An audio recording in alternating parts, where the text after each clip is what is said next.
Hi everyone, very nice to meet you all. My name is Olivia Jones, and I couldn't be more excited to be a part of the SBU family and to be here in this class continuing my education.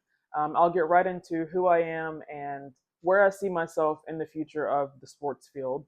So, I graduated in 2022 from the University of Kentucky with a bachelor's in broadcast journalism. Worked in news for a few years. I'm still working in news right now, and now I'm here to get my master's in sports journalism and kind of sidetrack into the sports side. I've been on the general news side in my career as a journalist, but I know that sports are the goal that I have for myself. I was introduced to sports by my mother when I was about 7 or 8 years old, watching a Laker game where I saw Kobe Bryant and fell in love with him from the minute he scored his first bucket in that game. And following that game, I saw a female reporter on the sideline interviewing the players, and I was very intrigued and knew that that might be something that I wanted to do with my life. Until this day, that's still what I want to do. I want to be a sideline reporter for whether it be a basketball, football, volleyball, um, even tennis. Honestly, I'm very open to a lot of different fields and sports, but I would love to be somebody like Holly Rowe. I know she was literally just covering the Georgia Alabama football game this past weekend, but she's everywhere. I mean, when I was at Kentucky, I would see her commentating games when I sat in the student section. So obviously, she travels a lot, goes to a lot of the big games, and I would just love to be somebody that's able to do that, interview players, cover big games, etc.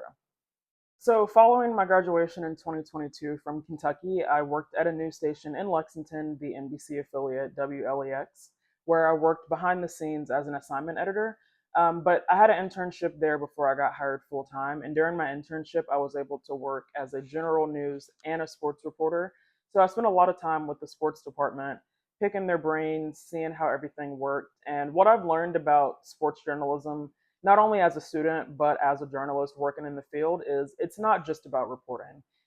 It takes a lot of hard work and dedication, and it's truly about the storytelling, having a passion and a knowledge for the sport, and knowing how to tell the story beyond the sport, knowing how to get to the human interest.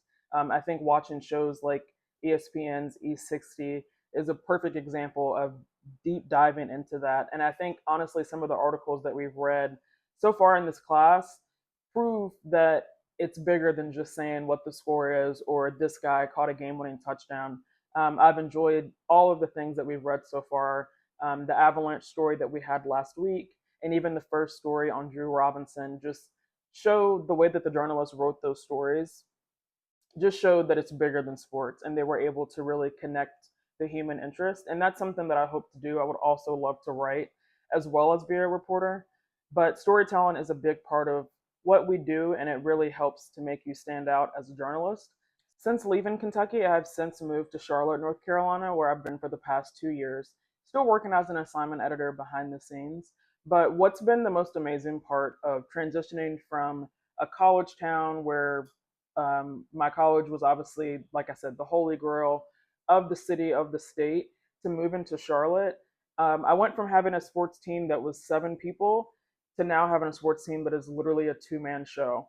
But in the midst of that, even though it's very different, seeing how it's covered and how they do it, what I think has been the most important thing to me is seeing the importance of what this job takes. And in going from a 7 to a 2-man team, what's remained the same is it takes a high level of dedication, a high level of emotional intelligence. I mean, some of the stories that these people cover, they aren't always happy and roses, right? Sometimes it's heartbreaking stories about injuries, about death, about different things that these athletes have gone through to get to the big name person that they are now.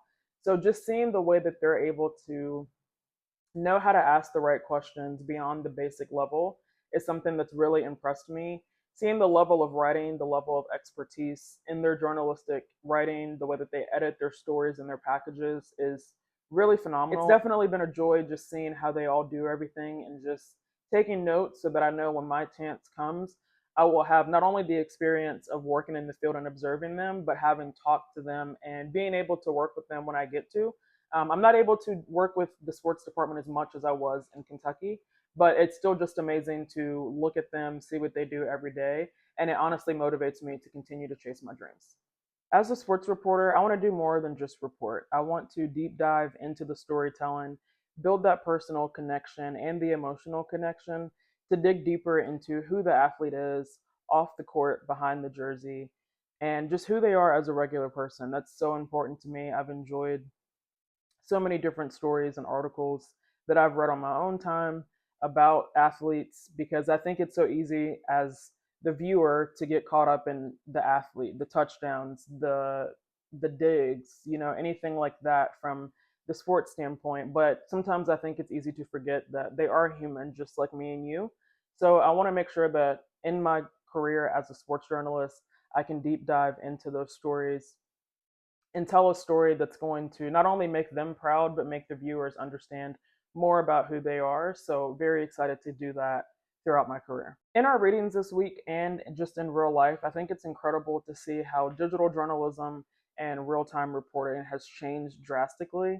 As we saw in our readings earlier this week, we had the original sin of journalism with the way that online media was in the beginning, how it failed and wasn't as successful, but I think given the time, it made sense. But now we're in a time where technology and social media has truly taken over in this time, and you're able to upload things on Instagram, on TikTok, on Twitter, literally in seconds. Obviously, we're in a field that we have to work quickly to report information, but also make sure that it's accurate. And I follow different content creators and journalists. One of my favorites is Mariah Rose. She's on TikTok and Instagram, and she's super quick in how she gets up her content and is just her authentic self. She obviously has the educational journalism background, but the way that she puts her twist and her spin on everything is truly amazing. And I really enjoy watching just how she brings everything together and ties it in. But she's very quick. I see something from ESPN, I get home from work that day, and she's already made a post about the Micah Parsons trade, Nafisa Collier speaking out on the WNBA, whatever it is, she's very quick because that's what it takes in this field. We can't wait 3, 4 days, a week later to get out their information, and she does a phenomenal job in what she does. So I also hope to take little things from her to also get to that level and be the journalist that I want to be in the sports field. So, like I said from the beginning, I'm very excited to be here to learn more and to take all these necessary skills from now, from my undergraduate degree, and take them to become a sports reporter one day in the future. So, I'll see you guys on the sideline one day.